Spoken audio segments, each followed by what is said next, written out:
Hello student, welcome to your new class.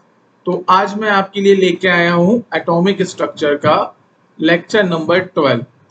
ठीक है, तो लेक्चर नंबर 12 स्टार्ट करने से पहले फटाफट हम क्या करते हैं, रिवीजन कर लेते हैं कि लास्ट क्लास में हमने आपको क्या क्या पढ़ाया था। तो लास्ट क्लास थी हमारे पास लेक्चर नंबर 11। तो लेक्चर नंबर 11 में हमने application of Bohr model start किए थे। हमारा जो टॉपिक था उसका नाम था application of Bohr's model. Bohr's model के हमने एप्लीकेशन स्टार्ट किए थे और दो पॉइंट हमने यहाँ पे स्टडी की थी, मतलब दो एप्लीकेशन हमने स्टडी किया था। पहला था हमारे पास time period. So time period को हम डिनोट करते हैं कैपिटल टी से। And what is time period? Time period is time required by the electron for one complete revolution in a orbit. एक पर्टिकुलर ऑर्बिट में इलेक्ट्रॉन एक one revolution complete करने में जितना टाइम की रिक्वायरमेंट होती है उसको बोलते हैं टाइम पीरियड। और यहाँ पे हमारे पास रिलेशन आया था कि T is directly proportional to n q divided by z square. ठीक है, ये आपको याद रखना है रिलेशन। इस पे बेस कैसे क्वेश्चन आते हैं वो मैंने आपको बता दी। दूसरा हमने डिस्कस किया था फ्रीक्वेंसी ऑफ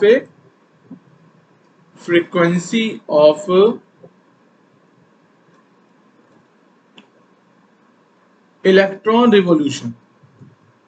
तो इलेक्ट्रॉन रिवोल्यूशन की जो फ्रीक्वेंसी थी that is inversely proportional to 1/t and directly proportional to z square upon n Q.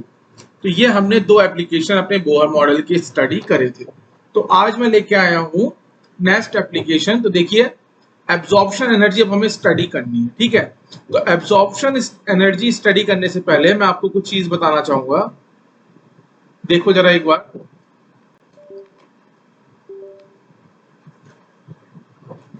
यहाँ पे देखो। सपोज करो ये मेरे पास कोई भी एक एलिमेंट है। अब ये एलिमेंट क्या हो सकता है? हाइड्रोजन हो सकता है और हाइड्रोजन लाइक स्पीसी हो सकती है। तो ये मैंने क्या बनाया? एक एलिमेंट बनाया। अब मैं यहाँ पे क्या बना रहा हूँ? एलिमेंट्स के ऑर्बिट बना रहा हूँ। ठीक है, मैं बेटा पूरा सर्कुलर नहीं बता रहा हूँ, आप ये समझ जाना ये पूरे कैसे होंगे। ये उस तरीके से क्या होंगे? सर्कुलर होंगे। ये भी सर्कुलर होगा, इसी तरीके से ये भी क्या होगा? पूरा सर्कुलर होगा। हम पूरा सर्किल बना के नहीं दिखाते हैं, हम शॉर्ट में दिखा देते हैं। तो ये होगा हमारे पास n इज इक्वल टू 1, जिसको हम बोलते हैं फर्स्ट ऑर्बिट, या फिर हम इसे बोलेंगे फर्स्ट शेल, या फिर हम इसे बोलेंगे फर्स्ट एनर्जी शेल, और या फिर आप इसको के शेल भी बोल सकते हो। आप इसको क्या बोल सकते हो? के शेल। इस तरीके से इसकी बात करेंगे, इसके लिए n की वैल्यू कितनी होगी? 2।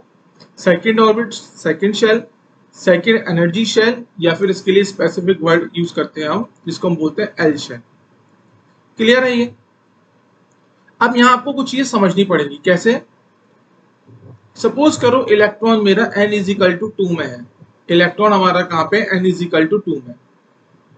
अब इलेक्ट्रॉन, जब हमने postulates of Bohr atomic model पढ़ाए थे तो उसमें क्या बोला था कि इलेक्ट्रॉन क्या करता है? एनर्जी को एब्जॉर्ब करता है और साथ में एनर्जी को क्या करेगा? रिलीज करेगा। एनर्जी को एब्जॉर्ब करेगा और एनर्जी को रिलीज करेगा। और एनर्जी को एब्जॉर्ब, एनर्जी का रिलीज करता है in the form of EMR. EMR के फॉर्म में ही एनर्जी रिलीज होगी और ईएमआर के फॉर्म में ही एनर्जी एब्जॉर्ब होगी। अब आप पढ़ चुके हो प्लांक क्वांटम थ्योरी। तो प्लांक क्वांटम थ्योरी ये कहती है जो ईएमआर होता है, ईएमआर के पास क्या होता है? पार्टिकल नेचर होता है। तो बोहर भी क्या लेके चलते हैं? बोहर भी इलेक्ट्रॉन के पार्टिकल नेचर को कंसीडर करते हैं। बोहर भी इलेक्ट्रॉन के पार्टिकल नेचर को कंसीडर करते हैं और ईएमआर के भी पार्टिकल नेचर को कंसीडर करते हैं। तो बोहर क्या कहते हैं? बोहर कहते हैं जब कोई क्वांटम आके इलेक्ट्रॉन पे स्ट्राइक करेगा। ठीक है, जब कोई क्वांटम आके इलेक्ट्रॉन पे स्ट्राइक करेगा तो उस क्वांटम की जो एनर्जी होगी उसको हम बोलेंगे H new. Planck quantum theory में पढ़ा चुका हूँ। या फिर आप इसको लिख सकते हो एच सी वाई लैम्डा, ये भी लिख सकते हो। अब मैं क्या करता हूँ, सपोज कीजिए मैंने z की वैल्यू कितनी ले ली? z की वैल्यू मैंने 1 ले ली। अगर z की वैल्यू मैं 1 ले लूंगा तो इसका मतलब हम किस एलिमेंट की बात कर रहे हैं? हमारा एलिमेंट क्या हो जाएगा? हाइड्रोजन हो जाएगा। हमारा एलिमेंट क्या हो गया? अब हाइड्रोजन हो गया। ठीक है, और हाइड्रोजन के लिए आपको मैंने वैल्यू याद करवाई है कि फर्स्ट एनर्जी शेल की जो एनर्जी होती है that is -13.6 electron volt. Second energy shell की एनर्जी होती है -3.4 इलेक्ट्रॉन वोल्ट। थर्ड की जो एनर्जी होगी दैट इज -1.51 इलेक्ट्रॉन वोल्ट। और जो फोर्थ शेल की एनर्जी होती है वो होती है -0.85 इलेक्ट्रॉन वोल्ट। ठीक है, ये आपको पता है। और अगर आप चाहो तो एनर्जी का डिफरेंस भी देख सकते हो। अगर मैं E2 माइनस E1 निकालूंगा तो आप इसे कैलकुलेट करोगे, कैलकुलेट करने पे आ जाएगा 10.2 इलेक्ट्रॉन वोल्ट। अगर मैं E3 माइनस E1 निकालता हूं तो ये वैल्यू आ जाएगी 12.09 इलेक्ट्रॉन वोल्ट। इसी तरीके से E4 माइनस E1 आप करोगे तो इसकी वैल्यू आ जाएगी 12.75 इलेक्ट्रॉन वोल्ट। एक बार मैं इसको जरा कंफर्म कर लेता हूँ कैलकुलेट से। 12.75 इलेक्ट्रॉन वोल्ट। तो ये क्या आ गया बेटा, E2 माइनस E1 क्या बता रहा है?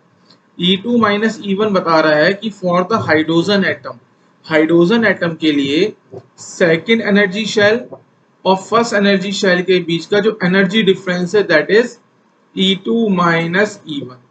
समझ में आया? E2 माइनस E1 बेसिकली क्या बता रहा है? E2 माइनस E1 हमें बता रहा है the energy difference between the first between the second energy shell and first energy shell. इसी तरीके से अगर हम E3 माइनस E1 की बात करेंगे तो E3 माइनस E1 क्या बताएगा? The energy difference between the third energy shell and first energy shell, या फिर आप बोल सकते हो थर्ड ऑर्बिट और फर्स्ट ऑर्बिट की जो एनर्जी का डिफरेंस है that is E3 minus E1।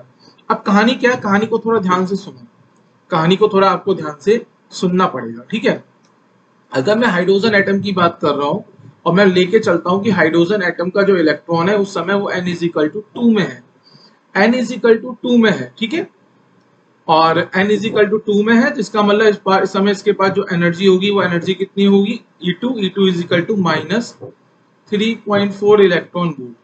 ठीक है, अब एक क्वांटम आके इस इलेक्ट्रॉन पे स्ट्राइक करेगा। अब क्वांटम अपनी एनर्जी किसको देगा? इस इलेक्ट्रॉन को देगा। यही हमारे पास प्रोसेस है कि जब भी एक क्वांटम इलेक्ट्रॉन पे स्ट्राइक करता है तो अपनी एनर्जी इलेक्ट्रॉन को देता है। ठीक है, अब देखो इलेक्ट्रॉन को जब एनर्जी मिलेगी तो इलेक्ट्रॉन क्या होगा? एक्साइट होगा, और एक्साइट होकर वो क्या करेगा? हाई एनर्जी लेवल पे जाएगा। क्योंकि जब मैंने आपको डेरिवेशन कराया था energy of electron in nth orbit तो मैंने बोला था कि En is greater than En minus 1, is greater than E4 is greater than E3 is greater than E2 is greater than E1।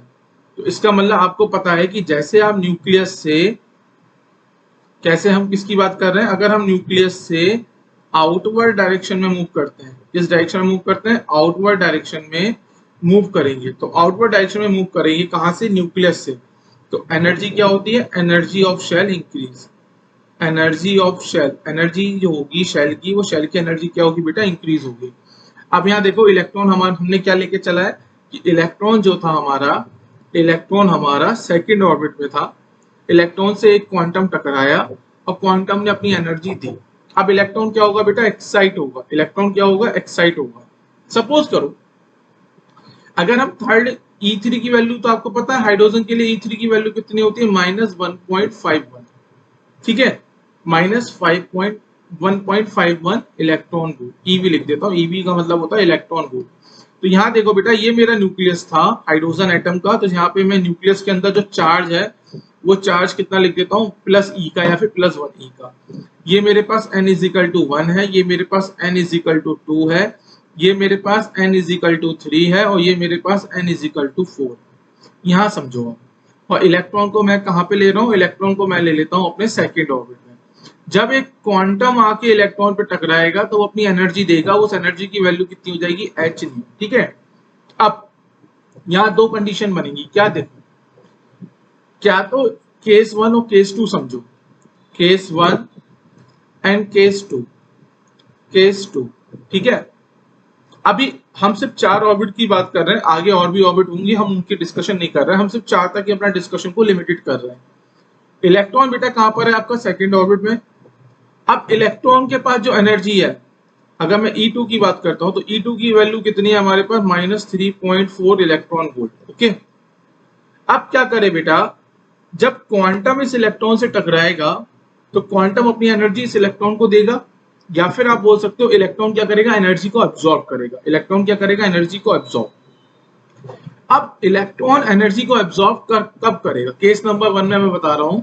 Case number 1 को मैंने बना दिया कि इलेक्ट्रॉन एब्जॉर्ब एनर्जी। इलेक्ट्रॉन क्या कर रहा है? एनर्जी को एब्जॉर्ब कर रहा है। तो इलेक्ट्रॉन एनर्जी को एब्जॉर्ब कब करेगा बेटा? अगर इलेक्ट्रॉन को उतनी एनर्जी मिल जाए जितनी एनर्जी लेके वो इलेक्ट्रॉन नए ऑर्बिट में चला जाए। समझ में आ रहा है? अभी समझाता हूं मैं। सपोज करो E3 की वैल्यू आपको पता है हाइड्रोजन एटम के लिए -1.51, और अगर मैं E3 minus E2 find out करता हूं तो E3 माइनस E2 की वैल्यू मैं बता देता हूं आपको कितनी होगी कैलकुलेट करके। 1.89 कितनी वैल्यू होगी? 1.89 इलेक्ट्रॉन वोल्ट। मतलब हाइड्रोजन एटम के लिए थर्ड एनर्जी शेल और सेकंड एनर्जी शेल में जो एनर्जी का डिफरेंस है वो कितना है? 1.89 इलेक्ट्रॉन वोल्ट। अब होगा क्या बेटा? इलेक्ट्रॉन के पास अगर जो ये क्वांटम आ रहा है, इस क्वांटम के पास अगर एनर्जी की वैल्यू हुई 1.89 इलेक्ट्रॉन वोल्ट, तभी इलेक्ट्रॉन क्या करेगा? इस एनर्जी को एब्जॉर्ब करेगा। क्योंकि इलेक्ट्रॉन इस एनर्जी को एब्जॉर्ब करने के बाद क्या करेगा? नेक्स्ट ऑर्बिट में जंप कर जाएगा। इलेक्ट्रॉन इस एनर्जी को एब्जॉर्ब करके नेक्स्ट ऑर्बिट में जंप कर जाएगा। अगर हमारे पास सपोज करो जो क्वांटम आ रहा है उस क्वांटम की एनर्जी हुई 1.5 इलेक्ट्रॉन वोल्ट, तो यहां हमें साफ साफ दिख रहा है। क्या हमें साफ साफ दिख रहा है? कि अगर मैं बेटा यहाँ पे अगर E3 या फिर E4 माइनस E2 की वैल्यू कैलकुलेट करूं तो E4 माइनस E2 की जो वैल्यू होगी वो कितनी होगी? 2.55 इलेक्ट्रॉन वोल्ट। अब यह देखो, हम ये कह रहे हैं कि हमारे पास जो इलेक्ट्रॉन है वो इलेक्ट्रॉन कहां पर है? हमारा जो इलेक्ट्रॉन है वो इलेक्ट्रॉन है ऑर्बिट नंबर 2 के अंदर, और जो फोटोन आ रहा है वो फोटोन कितनी एनर्जी लेके आ रहा है? 1.5 इलेक्ट्रॉन वोल्ट की। जब ये 1.5 इलेक्ट्रॉन वोल्ट की एनर्जी लाएगा तो इलेक्ट्रॉन इस एनर्जी को एब्जॉर्ब नहीं करेगा। इलेक्ट्रॉन एनर्जी को एब्जॉर्ब क्यों नहीं करेगा? क्योंकि इलेक्ट्रॉन एनर्जी को तभी एब्जॉर्ब कर सकता है जब एनर्जी लेके वो अपना ऑर्बिट चेंज कर पाए। यहां आप लिख भी लो, बहुत इंपॉर्टेंट पॉइंट मैंने बताया है, नोट करके लिख लो यहां पे। Electron only absorb energy from quantum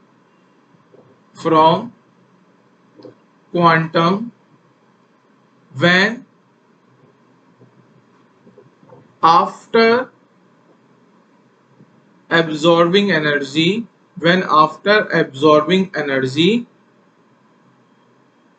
electron is able to jump into higher energy orbit। तो एक चीज बेटा ध्यान रखना, जो बहुत इंपॉर्टेंट चीज मैंने आपको बता दी है। अगर यहाँ पे मैं हाइड्रोजन एटम की ही बात कर रहा हूं, अगर इलेक्ट्रॉन मेरे पास फर्स्ट ऑर्बिट में है, सपोज करो इलेक्ट्रॉन फर्स्ट ऑर्बिट में है, तो फर्स्ट ऑर्बिट में जो इलेक्ट्रॉन है वो एनर्जी को ना एब्जॉर्ब करेगा ना रिलीज करेगा। वो एनर्जी को एब्जॉर्ब कब कर सकता है? वो एनर्जी को एब्जॉर्ब तभी करेगा जब एनर्जी लेके वो अपने ऑर्बिट को चेंज कर दे। इसका मतलब जो एनर्जी शेल होते हैं, इन एनर्जी शेल की जो एनर्जी होती है वो एनर्जी कैसी होती है? फिक्स्ड होती है। अगर मैं n=1 को अपना फर्स्ट एनर्जी शेल बोलता हूं, क्या बोलता हूं मैं? First energy shell. अगर मैंने n=1 को फर्स्ट एनर्जी शेल बोला है तो इस फर्स्ट एनर्जी शेल की वैल्यू बेटा कैसी होगी? कांस्टेंट। इलेक्ट्रॉन क्या करेगा? जब तक n=1 में होगा तब तक उसके पास जो एनर्जी होगी वो -13.6 इलेक्ट्रॉन वोल्ट की होगी। अगर इलेक्ट्रॉन को एनर्जी मिल जाती है और अगर इलेक्ट्रॉन उस एनर्जी को ले लेता है, और इलेक्ट्रॉन उस एनर्जी को तभी लेगा जब उस एनर्जी को लेके इलेक्ट्रॉन अपने ऑर्बिट को चेंज कर पाएगा। अगर इलेक्ट्रॉन एनर्जी रिसीव करके अपने ऑर्बिट को चेंज नहीं कर पा रहा है तो इलेक्ट्रॉन कभी भी एनर्जी को एब्जॉर्ब नहीं करेगा। इसी तरीके से क्या होता है, जब इलेक्ट्रॉन एक हाई एनर्जी लेवल से एक लो एनर्जी लेवल पे आता है तो एनर्जी को रिलीज करता है। इलेक्ट्रॉन एनर्जी को तभी रिलीज करेगा जब वो रिलीज करने के बाद एक लोअर एनर्जी लेवल पे आ जाए। अगर आप सोच रहे हो, अगर किसी के दिमाग में ये क्वेश्चन आ रहा होगा, क्या क्वेश्चन आ रहा होगा मैं समझा देता हूं कि सर ये तो हमारा न्यूक्लियस है और ये हमारा इलेक्ट्रॉन है। इलेक्ट्रॉन अभी n=1 में है तो n इज इक्वल टू 1 में है, इसके पास एनर्जी होगी। आपने बोला हर एक बॉडी क्या करती है, हर एक टेम्परेचर पे एनर्जी को क्या करती है, रिलीज करती है, इमिट करती है। तो इलेक्ट्रॉन भी क्या कर रहा होगा, कंटिन्यूअस एनर्जी रिलीज कर रहा होगा। तो ये कॉन्सेप्ट बेटा क्या हो गया, गलत। इलेक्ट्रॉन, सॉरी मैंने उल्टा बता दिया आपको। आपके दिमाग में ये आ रहा होगा कि इलेक्ट्रॉन क्या कर रहा होगा बेटा, हर एक एनर्जी को एब्जॉर्ब कर रहा होगा। तो इलेक्ट्रॉन हर एक एनर्जी को एब्जॉर्ब नहीं करता है। इलेक्ट्रॉन एनर्जी को तभी एब्जॉर्ब करता है जब एब्जॉर्ब करने के बाद वो अपने ऑर्बिट को चेंज कर पाए। इसी तरीके से इलेक्ट्रॉन एनर्जी को तभी रिलीज करेगा जब वो एनर्जी रिलीज करने के बाद अपने ऑर्बिट को चेंज कर पाए। ठीक है, ये समझाना जरूरी था। तभी मैं अब आज का टॉपिक स्टार्ट कर सकता हूं, जिसका नाम है एब्जॉर्प्शन एनर्जी। एब्जॉर्प्शन एनर्जी, ठीक है। तो मैं यहाँ पे एक बार हेडिंग डाल देता हूं, एब्जॉर्प्शन एनर्जी। अब एब्जॉर्प्शन एनर्जी क्या है, अब आपको समझ में आएगा जो मैं पॉइंट लिखूंगा इसके अंदर। ठीक है, तो आप इसमें लिखोगे electron absorb energy, electron absorb energy in the form of EMR, in the form of EMR. Electron क्या करता है, एनर्जी को एब्जॉर्ब करता है, और किस फॉर्म में एनर्जी को एब्जॉर्ब करता है, ईएमआर की फॉर्म में एनर्जी को एब्जॉर्ब करता है। ठीक है, this is the point number 1। अब पॉइंट नंबर 2 में लिखूंगा electron only absorb energy from quantum, from quantum when after absorbing energy, when after absorbing energy electron can move to higher energy orbit, energy orbit। तो absorption energy का मतलब क्या हो गया कि इलेक्ट्रॉन क्या करेगा बेटा, एनर्जी को एब्जॉर्ब करेगा, एनर्जी को एब्जॉर्ब करेगा in the form of EMR. पर इलेक्ट्रॉन एनर्जी को तभी एब्जॉर्ब कर सकता है जब एनर्जी एब्जॉर्ब करने के बाद इलेक्ट्रॉन एक हायर एनर्जी ऑर्बिट में चला जाए। तो इसको इस डायग्राम से समझो। सपोज करो मैं कोई भी एक पर्टिकुलर एलिमेंट की बात कर रहा हूं, तो मैंने इसलिए न्यूक्लियस के अंदर जो चार्ज है वो प्लस Ze का दिखाया है। ठीक है, ये हमारे पास n इज इक्वल टू 1 है, ये हमारे पास n इज इक्वल टू 2 है, ये हमारे पास n इज इक्वल टू 3 है। ठीक है, और सपोज करो इलेक्ट्रॉन हमारे पास n इज इक्वल टू 1 है। तो n इज इक्वल टू 1 के अंदर क्या है बेटा, इलेक्ट्रॉन। तो इलेक्ट्रॉन क्या करेगा, उसी फोटोन की एनर्जी को एब्जॉर्ब करेगा जिस फोटोन की एनर्जी को लेके इलेक्ट्रॉन अपनी एक हायर एनर्जी ऑर्डर में चला जाए या फिर हायर एनर्जी शेल में चला जाए। So this is n is equal to 2 and this is n is equal to 3। ठीक है, सपोज करो इलेक्ट्रॉन ने क्या करा, एक हमारे पास क्वांटम था, उस क्वांटम की एनर्जी थी दैट इज h न्यू। ठीक है, वो क्वांटम था, क्वांटम की एनर्जी क्या थी हमारे पास, h न्यू। तो इलेक्ट्रॉन ने इस क्वांटम की एनर्जी को एब्जॉर्ब करा। हमें फिर से ध्यान से सुनना, मैं क्या बोल रहा हूँ, इलेक्ट्रॉन है, इलेक्ट्रॉन क्या कर रहा है, इस क्वांटम है, क्वांटम के पास जो एनर्जी है h न्यू की एनर्जी है। तो इलेक्ट्रॉन ने इस क्वांटम की एनर्जी को एब्जॉर्ब करा, और एब्जॉर्ब करने के बाद इलेक्ट्रॉन हमारा n इज इक्वल टू 2 में आ गया। तो यहां से हमें कंक्लूजन निकालना है। कंक्लूजन क्या निकालना है, आप ये लिख सकते हो पॉइंट नंबर 3 में, the energy of quantum, the energy of quantum is exactly equal to the energy difference and equal to the energy difference between those orbit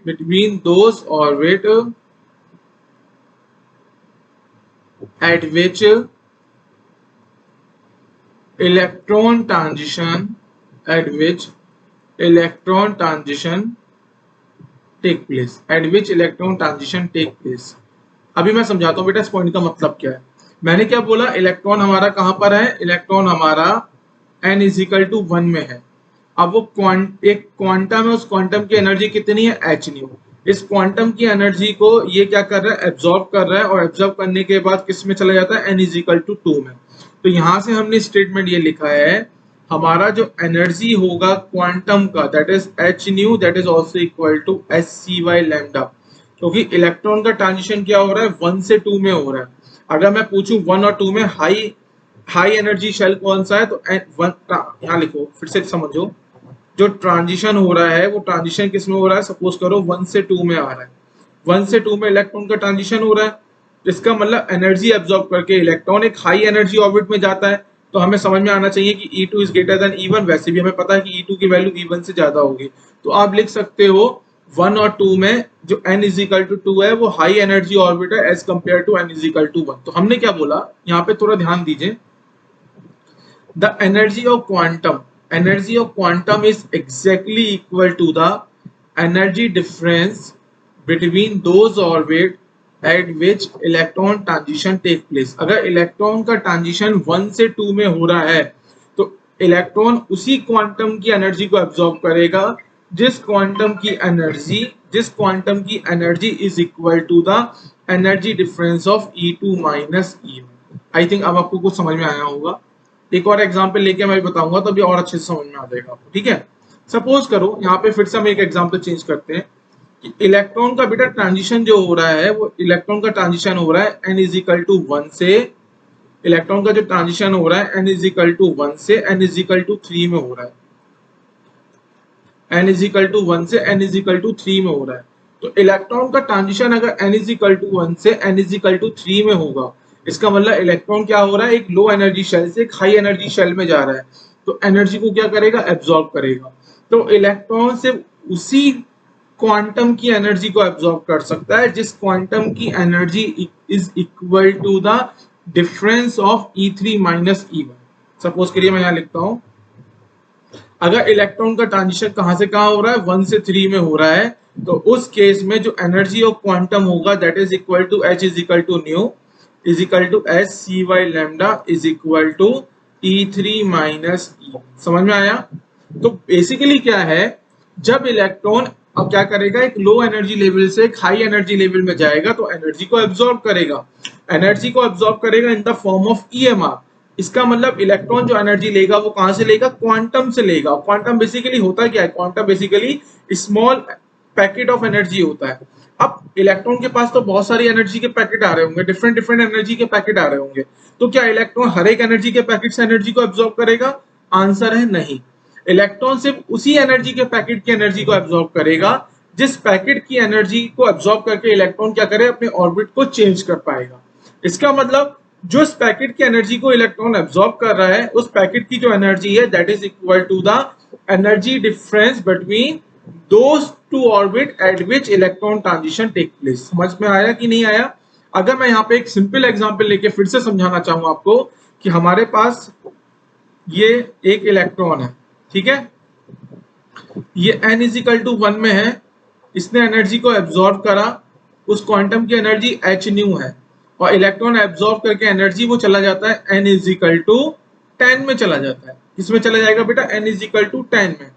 तो इसका मतलब हम यहाँ से कंक्लूजन निकालेंगे कि इलेक्ट्रॉन ने जिस क्वांटम को एब्जॉर्ब किया होगा, जिस क्वांटम की एनर्जी को एब्जॉर्ब किया होगा, उस क्वांटम की जो एनर्जी है that is equal to the energy difference between n10 और n1। क्योंकि ट्रांजिशन 1 से 10 में हो रहा है तो एनर्जी डिफरेंस भी कितना आएगा, E10 माइनस E1 का।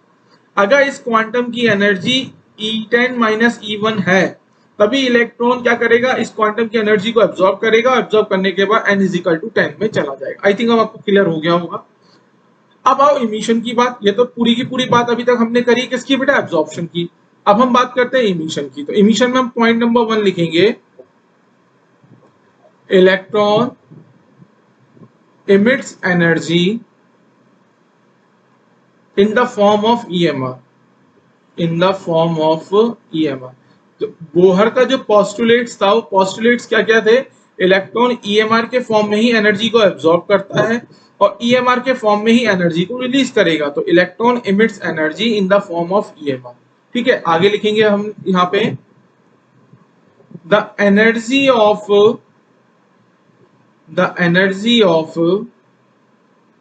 emitted photon, the energy of emitted photon must be exactly equal to the must be exactly equal to the energy difference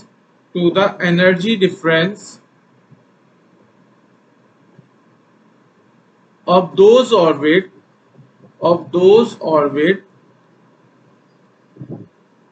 at which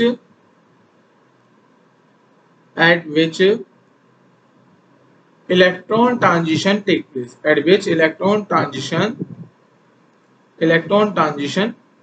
take place। Same चीज है बेटा, कुछ नया नहीं है। सपोज करो ये मेरे पास मैंने कोई भी एक एलिमेंट ले लिया जिसका न्यूक्लियस मैंने Zd ले लिया, ठीक है। अब ये जो मैं एग्जांपल बता रहा हूँ वो हाइड्रोजन लाइक स्पीसी के लिए वैलिड है। हाइड्रोजन की बात करेंगे तो Z की वैल्यू 1 हो जाएगा, अगर लिथियम की बात करेंगे तो Z की वैल्यू 3 हो जाएगा, लिथियम +2 की बात करेंगे। अब हम क्या कह रहे हैं बेटा, देखो ये हमने क्या दिखा दिया अपने ऑर्बिट, या फिर आप इन्हें शेल बोल सकते हो, आप इन्हें एनर्जी शेल भी बोल सकते हो, आप इन्हें K shell, L shell, M shell भी बोल सकते हो, कुछ भी आप बोल सकते हो, आपके ऊपर फ्रीडम है। तो ये हमारे पास N1 हो गया, ये हमारे पास N2 हो गया, ये हमारे पास N3 हो गया। अब हम कह रहे हैं हमारा इलेक्ट्रॉन बेटा कहां पर है, n=3 में। इसका मतलब इलेक्ट्रॉन क्या है, हाई एनर्जी ऑर्बिट में। तो इलेक्ट्रॉन जब हाई एनर्जी ऑर्बिट से लो एनर्जी ऑर्बिट में आएगा तो क्या करेगा, अपनी एनर्जी को रिलीज करेगा। अब एनर्जी को रिलीज करेगा या एनर्जी का इमिशन करेगा या फिर एनर्जी इमिट करेगा। तो जो एनर्जी इमिट होगी in the form of EMR होगी। अब आप पे ध्यान क्या देना है, सपोज करो मैं बोलता हूं कि इलेक्ट्रॉन ने अपनी एनर्जी का इमिशन किया और एनर्जी इमिशन करने के बाद वो n=2 में आ गया, ठीक है। ये कहां पे आ गया, n=3 से n=2 में आ गया। तो इलेक्ट्रॉन का जो ट्रांजिशन हो रहा है n=3 से n=2 में इलेक्ट्रॉन का क्या हो रहा है बेटा, ट्रांजिशन हो रहा है, ठीक है। यहां तक समझ में आया, कोई डाउट आई थिंक मुझे लगता नहीं होगा कि इलेक्ट्रॉन का जो ट्रांजिशन हो रहा है n=3 से n=2 में हो रहा है। अब हम ये कह रहे हैं कि एनर्जी ऑफ इमिटेड फोटोन, अब इलेक्ट्रॉन जब एनर्जी इमिट करेगा तो उसके अंदर क्या होंगे, फोटोन होंगे। अब वो फोटोन क्या होंगे, फोटोन के पास एक एनर्जी होगी। अब वो एनर्जी कितनी होगी, E=hν, क्योंकि आप प्लैंक क्वांटम थ्योरी पढ़ चुके हो अब, और आप लिख सकते हो E=hc/λ, ये आप सब पढ़ चुके हो, ठीक है। हम क्या कह रहे हैं, हम ये कह रहे हैं कि जब इलेक्ट्रॉन का ट्रांजिशन n=3 से n=2 में होगा तो क्या करेगा, एनर्जी को इमिट करेगा in the form of EMR। EMR का मतलब उसके अंदर क्या होंगे, एनर्जी के छोटे छोटे पैकेट होंगे। अगर हम पार्टिकल नेचर की बात करते हैं EMR के, और वो पार्टिकल, अगर EMR के पार्टिकल नेचर को मैं कंसीडर करूंगा तो मैं बोलूंगा एनर्जी के छोटे छोटे पैकेट होंगे, और वो छोटे छोटे पैकेट को हम क्या बोलेंगे, क्वांटम बोलेंगे। तो energy of photon must be, energy of photon, या फिर आप यहाँ लिख लो एनर्जी ऑफ क्वांटम लिख लो। फोटोन जो होता है अगर EMR लाइट का है तभी फोटोन वर्ड यूज करता है, अदरवाइज हम यूज नहीं करते। तो हम यहाँ क्वांटम लिख लो। तो जो क्वांटम रिलीज, जो EMR के अंदर जो क्वांटम होगा, जो एनर्जी का पैकेट होगा, उस एनर्जी के जो पैकेट की एनर्जी होगी वो क्या होगी, that is equal to the difference, that is equal to the energy difference of those orbit at which electron transition take place. मतलब हम ये कह रहे हैं कि हमारा जो क्वांटम आएगा एनर्जी के इमिशन से, उस क्वांटम की जो एनर्जी होगी that is exactly equal to the energy of those orbit at which electron transition take place. तो हमारा इलेक्ट्रॉन का ट्रांजिशन कहां से हो रहा है बेटा, 3 से 2 में हो रहा है। तो जब इलेक्ट्रॉन का ट्रांजिशन 3 से 2 में होगा तो जो एनर्जी रिलीज होगी EMR के फॉर्म में, उसके अंदर जो क्वांटम होगा उस क्वांटम की एनर्जी कितनी हो जाएगी, E3 - E2। एक और एग्जांपल लेके समझाता हूं। सपोज करिए बेटा इलेक्ट्रॉन मेरा n=3 में है, वो n=3 से एनर्जी रिलीज करके n=1 में आ रहा है, ठीक है। n=3 से एनर्जी रिलीज कर रहा है, n=1 में आ रहा है। तो इसका मतलब अगेन एनर्जी जो रिलीज होगी in the form of EMR होगी। EMR के अंदर क्या होंगे, एनर्जी के स्मॉलेस्ट पैकेट होंगे जिनको हम क्वांटम बोलेंगे। जब इलेक्ट्रॉन का ट्रांजिशन n=3 से n=1 में होगा तो उस समय जो क्वांटम की एनर्जी होगी, that quantum energy must be equal to the energy difference between those orbit at which electron transition take place. तो इलेक्ट्रॉन का ट्रांजिशन कहां से हो रहा है, 3 से लेके 1 में हो रहा है, तो आप लिख सकते हो E3 - E। देखो सेम चीज यह है, मोटा मोटी अगर मैं बात बताऊं आपको कि अगर इलेक्ट्रॉन ऑर्बिट के अंदर है तो वो ना एनर्जी एब्जॉर्ब करेगा ना एनर्जी रिलीज करेगा जब तक ऑर्बिट के अंदर रहेगा। इलेक्ट्रॉन एनर्जी एब्जॉर्ब करके या एनर्जी रिलीज करके अपना ऑर्बिट चेंज करता है। अगर इलेक्ट्रॉन को उतनी एनर्जी मिल जाए जिसकी वजह से इलेक्ट्रॉन क्या करे, अपने ऑर्बिट को चेंज कर पाए, या इलेक्ट्रॉन इतनी एनर्जी रिलीज कर दे जिसकी वजह से वो अपने ऑर्बिट को चेंज कर पाए, तभी इलेक्ट्रॉन ऐसा करेगा, अदरवाइज नहीं करेगा। तो यहाँ से आप ध्यान रखोगे जो एनर्जी ऑफ इलेक्ट्रॉन होती है इन ए पर्टिकुलर ऑर्बिट, किसी पर्टिकुलर ऑर्बिट में जो इलेक्ट्रॉन की एनर्जी होगी वो क्या होगी, कांस्टेंट। इलेक्ट्रॉन ऐसा नहीं है कि इलेक्ट्रॉन की एनर्जी बढ़ रही है, इलेक्ट्रॉन की एनर्जी बेटा कैसी रहेगी, कांस्टेंट। इलेक्ट्रॉन जब एनर्जी एब्जॉर्ब करेगा तो इलेक्ट्रॉन की एनर्जी बढ़ जाएगी, पर इलेक्ट्रॉन की एनर्जी जैसी बढ़ेगी वैसी इलेक्ट्रॉन अपने शेल को चेंज कर देगा या फिर अपने ऑर्बिट को चेंज कर देगा। इसी तरीके से इलेक्ट्रॉन जब एनर्जी रिलीज करेगा तो इलेक्ट्रॉन की एनर्जी क्या होगी, कम होगी, और जब इलेक्ट्रॉन की एनर्जी कम होगी तो इलेक्ट्रॉन अब उस ऑर्बिट के अंदर नहीं रहेगा, अपने ऑर्बिट को चेंज कर देगा। तो ये आपको मोटा मोटा आपको माइंड में रखना है, ठीक है। अब मैं यहाँ पे कुछ नोट करके एक चीज लिखवा रहा हूँ, जरा उस पर ध्यान देंगे सब बच्चे। पढ़ा चुका हूं, मैं फिर से बता रहा हूँ। क्यों बता रहा हूँ, क्योंकि मैं चाहता हूं कि आप लोगों को ये वैल्यू याद हो जाए। For H atom, H atom की अगर मैं बात करता हूं तो एच एटम के लिए E1 की वैल्यू आपको याद होनी चाहिए 13.6 इलेक्ट्रॉन वोल्ट माइनस 13.6। E2 की वैल्यू आपको याद होना चाहिए -3.4 इलेक्ट्रॉन वोल्ट। E3 की वैल्यू आपको याद होना चाहिए कितना, -1.51 इलेक्ट्रॉन वोल्ट। और E4 की वैल्यू, बस सिर्फ 4 एनर्जी शेल की वैल्यू याद कर लो, 1 2 3 4। और E4 की वैल्यू याद होनी चाहिए -0.85 इलेक्ट्रॉन वोल्ट। अब यहाँ पे आपको एक और चीज याद रखना है जो मैं आपको समझा भी चुका हूं, फिर से बता रहा हूं। आपको अब याद रखना है एनर्जी का डिफरेंस।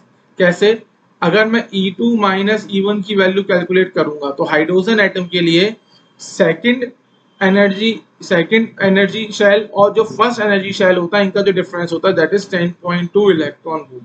अगर मैं आपको समझाना चाहूं, जो मैं भी आपको बोल रहा था, क्या बोल रहा था, सपोज करो बेटा ये मैंने हाइड्रोजन एटम का न्यूक्लियस बनाया और ये मैं इसके सिर्फ 2 शेल दिखा रहा हूँ, ठीक है। इलेक्ट्रॉन मेरा n=1 में है और इस समय इलेक्ट्रॉन के पास जो एनर्जी होगी -13.6 इलेक्ट्रॉन वोल्ट, ठीक है। This is our n=2। अगर मैं आपसे पूछूं कि इलेक्ट्रॉन n=1 में है, इलेक्ट्रॉन को n=2 में जंप करना है, तो इलेक्ट्रॉन को n=2 में जंप करना है तो इलेक्ट्रॉन को क्या करना पड़ेगा, एनर्जी एब्जॉर्ब करनी पड़ेगी। तो इलेक्ट्रॉन जिस फोटोन को एब्जॉर्ब करके n=1 से n=2 में जंप करेगा उस फोटोन की एनर्जी क्या होगी, तो बता सकते हो, दैट इज उस फोटोन की एनर्जी बेटा कितनी हो जाएगी, 10.2 इलेक्ट्रॉन वोल्ट। अभी तो मैंने बताया आपको, इलेक्ट्रॉन जब एनर्जी को एब्जॉर्ब करेगा, उस पावर फोटोन निकल रहा है मुंह से, क्वांटम। इलेक्ट्रॉन जब एनर्जी को एब्जॉर्ब करेगा तो क्वांटम की एनर्जी होगी, दैट क्वांटम की energy is exactly equal to the कितना आना चाहिए, the energy difference of these two orbit at which electron transition take place, ठीक है। अब इसको आप क्या करो, इसको थोड़ा अपोजिट मैनर में स्टडी करो। ये मेरे पास हाइड्रोजन एटम का न्यूक्लियस है और ये मेरे पास n=1 है और ये मेरे पास n=2 है और इलेक्ट्रॉन कहां पर है, n=2 में है और इस समय इलेक्ट्रॉन के पास जो एनर्जी होगी वो कितनी होगी, -3.4 इलेक्ट्रॉन वोल्ट। ओके, अब मैं कह रहा हूं कि इलेक्ट्रॉन क्या कर रहा है, एनर्जी को रिलीज कर रहा है और एनर्जी को रिलीज करके इलेक्ट्रॉन किस में आ रहा है, n=1 में आ रहा है। तो इलेक्ट्रॉन एनर्जी का रिलीज करेगा in the form of EMR। EMR के क्या अंदर क्या होते हैं, एनर्जी के छोटे छोटे पैकेट जिसको हम बोलते हैं क्वांटम। अगर मैं आपसे पूछूं what is the energy of that quantum when electron release and electron jump from n=2 to n=1, जब इलेक्ट्रॉन मेरा n=2 से n=1 में जंप करेगा तो उस समय जो क्वांटम मिलेगा उस क्वांटम की एनर्जी कितनी होगी, तो आप बोल सकते हो जो क्वांटम है उस क्वांटम की एनर्जी कितनी होगी, 10.2 इलेक्ट्रॉन वोल्ट होगी। समझ में आया। तो आपको ये 3 वैल्यू याद रखनी है, E3 माइनस E1 आपको याद रखना है that is 12.09 electron volt and E4 minus E1 आपको याद रखना है दैट इज 12.75 इलेक्ट्रॉन वोल्ट। तो आपको क्या करना है, हाइड्रोजन एटम के लिए फर्स्ट एनर्जी शेल और सेकंड एनर्जी शेल का डिफरेंस याद होना चाहिए, थर्ड एनर्जी शेल और फर्स्ट एनर्जी शेल का डिफरेंस याद होना चाहिए, फोर्थ एनर्जी शेल और फर्स्ट एनर्जी शेल के लिए भी एनर्जी शेल का डिफरेंस आपको याद होना चाहिए। ये इंपॉर्टेंट चीज है, तभी मैं आपको यहाँ पे बता रहा हूँ, ठीक है। अब लास्ट क्लास में मैंने आपको एक और चीज बताई थी, उसके बाद मैं फिर न्यूमेरिकल कराऊंगा। लास्ट क्लास में बेटा मैंने आपको क्या बोला था, अगर आपको किसी भी एलिमेंट के nth ऑर्बिट की एनर्जी निकालनी है that is equal to energy of hydrogen atom in nth orbit into z²। ये फॉर्मूला आपको याद रखना है। ये फॉर्मूला जो मैंने लिखा है वो मैंने क्या लिखा है, अगर हमें किसी भी एलिमेंट की nth शेल की एनर्जी फाइंड आउट करनी है, क्या फाइंड आउट करनी है, nth शेल की एनर्जी फाइंड आउट करनी है, तो कैसे फाइंड आउट करेंगे बेटा, हम हाइड्रोजन एटम की NH शेल की एनर्जी लिखेंगे। ओके, हम क्या करेंगे, हाइड्रोजन एटम के NH शेल की एनर्जी लिखेंगे और उसको एलिमेंट के एटॉमिक नंबर के स्क्वायर से मल्टीप्लाई करेंगे। फॉर एग्जांपल, अगर मैं आपसे पूछूं what is the energy of first orbit, what is the energy of first orbit of lithium plus 2, तो आप क्या करोगे, आपको एनर्जी निकालनी है फर्स्ट ऑर्बिट की, किसके लिए, लिथियम प्लस 2 के लिए निकालना है। तो आपको क्या करना पड़ेगा, आपको हाइड्रोजन एटम के फर्स्ट ऑर्बिट की एनर्जी लिखनी है इनटू जेड स्क्वायर, और लिथियम का एटॉमिक नंबर कितना होता है 3, तो 3 का स्क्वायर। अब हाइड्रोजन के फर्स्ट ऑर्बिट की एनर्जी बेटा कितनी होती है, दैट इज -13.6 इलेक्ट्रॉन वोल्ट। ये आ जाएगा -13.6 इलेक्ट्रॉन वोल्ट इंटू 9, और सॉल्व कर लेना, आपका आंसर आ जाएगा। ये चीजें मैं क्यों बता रहा हूँ, क्योंकि आज मैं आपको पढ़ाने वाला हूँ आयोनाइजेशन एनर्जी, मैं आपको पढ़ाने वाला हूँ सेपरेशन एनर्जी, तो ये आपको क्लियर होनी चाहिए। ठीक है, चलो फटाफट कुछ क्वेश्चन सॉल्व करते हैं, फिर आगे बढ़ेंगे। अच्छा, एक और चीज मुझे आपको बतानी थी, आई थिंक मैंने आपको बताई नहीं है, वो और मैं बता देता हूँ। हाँ, ये और चीज मुझे बतानी है आपको, तो मैं आपको यहाँ पे बता देता हूँ इस और चीज को। यहाँ पे आप समझ लो, वैसे तो मैं बाद में भी बताऊंगा, अभी आज के क्लास में आई थिंक मैंने जो ये क्वेश्चन डाल दिया है यहाँ पे ग्राउंड स्टेट, तो यहाँ पे आपको ग्राउंड स्टेट समझ में थोड़ी सी दिक्कत आएगी, इसलिए आप थोड़ा सा समझ लो कि ग्राउंड स्टेट होता क्या है, जरूरी है समझ लो, तब ये क्वेश्चन करने में प्रॉब्लम आएगी। देखो होता क्या है, हमारे पास ये क्या आ गया, न्यूक्लियस आ गया, किसी भी एटम के न्यूक्लियस की बात कर रहा हूँ, ये क्या आ गया हमारे पास, न्यूक्लियस आ गया किसी भी एटम का। ठीक है, अगर हम बात करें, एक मिनट रुकिए, हाँ, अगर मैं बात करता हूं बेटा, तो ये हमारे पास क्या होगा, फर्स्ट ऑर्बिट। ठीक है, मैं कंप्लीट बना के दिखा रहा हूं, n is equal to 1, n is equal to 1 क्या होता है हमारे पास, फर्स्ट ऑर्बिट। ये हमारे पास मैंने क्या बना दिया, n is equal to 2, n is equal to 2 क्या हो गया, second orbit, second shell, second energy shell, या फिर हम इसे एल शेल भी बोल सकते हैं। अगर मैं n इज इक्वल टू 3 की बात करता हूं, तो ये मेरे पास हो गया n इज इक्वल टू 3, थोड़ा सर्किल वैसे आ रहा है, तो ध्यान रखना, बोहर ने बोला था कि जो इलेक्ट्रॉन रिवॉल्व करते हैं वेल डिफाइंड सर्कुलर ऑर्बिट में रिवॉल्व करते हैं, और उन सर्कुलर ऑर्बिट के लिए एंगुलर मोमेंटम की वैल्यू कितनी होनी चाहिए, इंटीग्रल मल्टीपल ऑफ h/2 पाई होना चाहिए। ठीक है, तो ये मेरे पास कितना हो गया बेटा, n इज इक्वल टू 3, तो n इज इक्वल टू 3 को क्या बोल सकते हो आप, third orbit, third shell, third energy shell, या फिर एम शेल भी बोल सकते हो। अब होता क्या है बेटा, n is equal to 1, n is equal to 1 को हम बोलते हैं ग्राउंड स्टेट।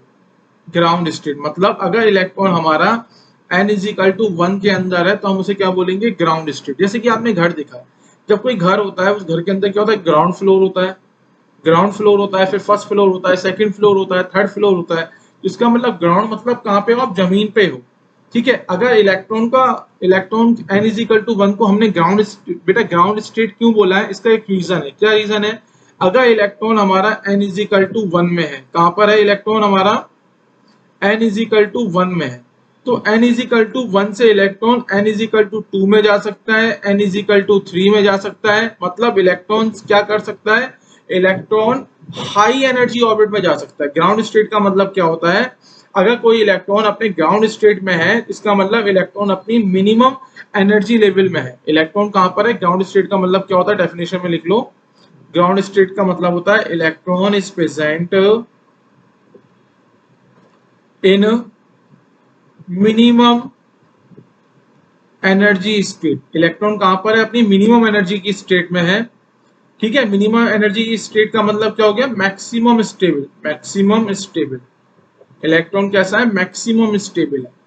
समझ में आ गया, ग्राउंड स्टेट का मतलब क्या है, जैसे घर में ग्राउंड फ्लोर होता है, ग्राउंड फ्लोर का मतलब अब ये आप इसके नीचे नहीं जा सकते, इसके ऊपर वाले फ्लोर पे जा सकते हो, पर नीचे वाले नहीं जा सकते। इसी तरीके से यहाँ समझो, इलेक्ट्रॉन अगर ग्राउंड स्टेट में है, ग्राउंड स्टेट का मतलब अब इलेक्ट्रॉन क्या कर सकता है, हाई एनर्जी लेवल में जा सकता है, अपनी सबसे छोटी या सबसे मिनिमम एनर्जी लेवल में ऑलरेडी है, इससे कम एनर्जी लेवल पे नहीं जा सकता।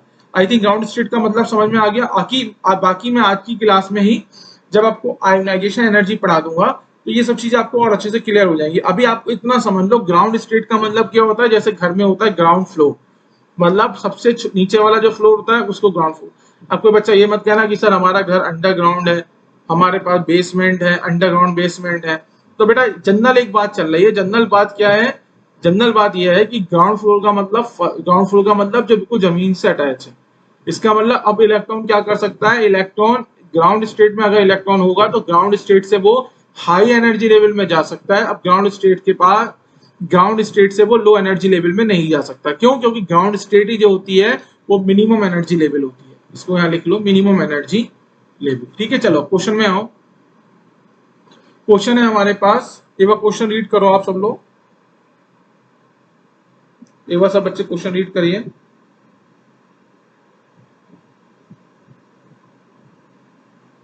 चलिए,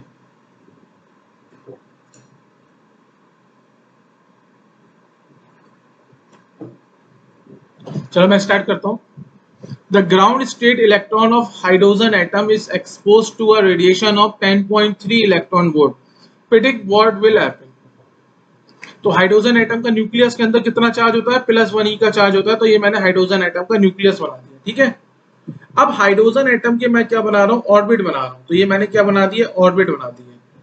मैंने क्या बनाया बेटा? ऑर्बिट बनाए। ऑर्बिट का मतलब this is n is equal to 1, n is equal to 2, n is equal to 3। अब क्वेश्चन में क्या बोला है कि इलेक्ट्रॉन हमारा कहां पर है? The ground state electron of H atom. तो इलेक्ट्रॉन कहां पर है बेटा? ग्राउंड स्टेट में है।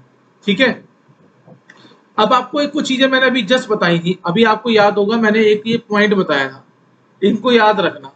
ठीक है, जो मैंने एनर्जी का डिफरेंस बताया यहाँ पे, इसको याद रखना। ठीक है, अब मैं यहाँ पे ये सब चीजें फिर से क्या कर रहा हूँ? एक्सप्लेन कर रहा हूँ। यहाँ देखो बेटा, अगर इलेक्ट्रॉन को, यहाँ समझो, इलेक्ट्रॉन को n इज इक्वल टू 1 से n इज इक्वल टू 2 में जाना है। ठीक है, n इज इक्वल टू 1 से n इज इक्वल टू 2 में जाना है। तो वो कब जा सकता है?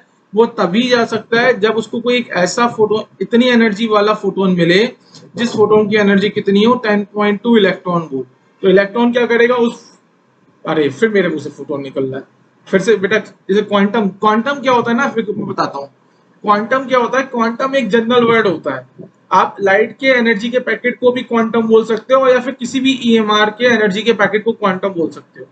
और जो फोटोन होता है, जो लाइट अगर ईएमआर हमारी लाइट है तो लाइट के एनर्जी पैकेट को हम बोलते हैं फोटोन। अब जनरली क्या होता है ना, बार बार हम लाइट के साथ ही डील करते हैं, इसलिए मेरे मुंह से फोटोन निकल जाता है, पर माइंड मत करना, फोटोन का मतलब क्वांटम है। यहाँ पे फिर से समझो, हाइड्रोजन एटम का जो इलेक्ट्रॉन है वो ग्राउंड स्टेट में है। इसका मतलब वो n इज इक्वल टू 1 के अंदर है। अब हो क्या रहा है?